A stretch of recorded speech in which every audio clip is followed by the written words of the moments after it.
Zavod Cona je nevladna organizacija na področju kulture, ukvarjamo se pa predvsem ali pa delujemo v polju akustične ekologije, transdisciplinarnih področij zvočne umetnosti.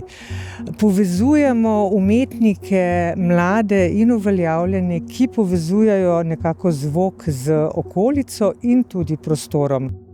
Mi smo družba, ki gleda, vizualna družba, zvok pa prinaša mogoče tudi neko energetsko razumevanje dogajanja, ponuja globlji in direktnejši vstop v okolico.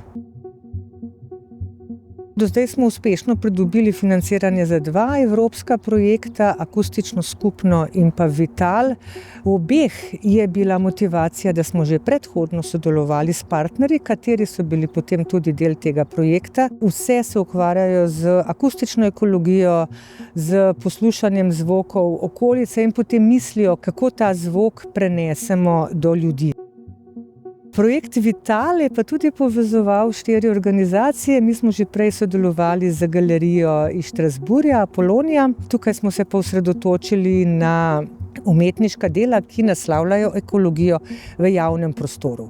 Pri obeh projektih, kot tudi nadaljevanju, smo bili že prej partnerji in se tudi partnersko povezujemo. Se mi zdi dragoceno morda tudi iz nivoja, kako oni znotraj svojih mikrookolij povezujejo različne akterje. Rekla, to videnje, kako oni partnersko sodelujejo na različnih področjih, to oplajanje, mislim, da je vsebinsko zelo kakovostno in da se vsi od tega učimo, ne.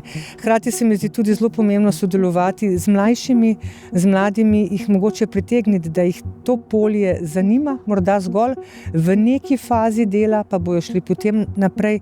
Ampak prepričana sem, da če vzamejo to poslušanje seboj kot popotnica pri umetniškem znanstvenem procesu, da jim bo tudi v bodoče veliko pomenilo.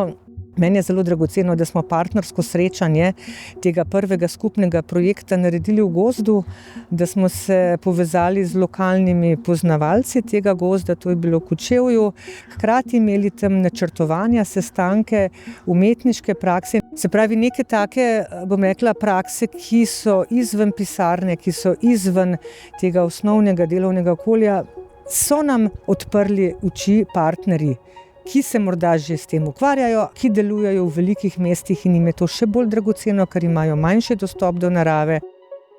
V Franciji, ko smo imeli enodnevno ekskurzijo, kjer smo, bom rekli, hodili okoli enega precej večjega jezera, kot je to, in hkrati imeli na postojankah predstavitve knjig, umetniške koncerte in to delali preko, bom rekla, sprehodov. No, mogoče se je tudi tukaj rodil festival radikalne zvočne hoje Topot.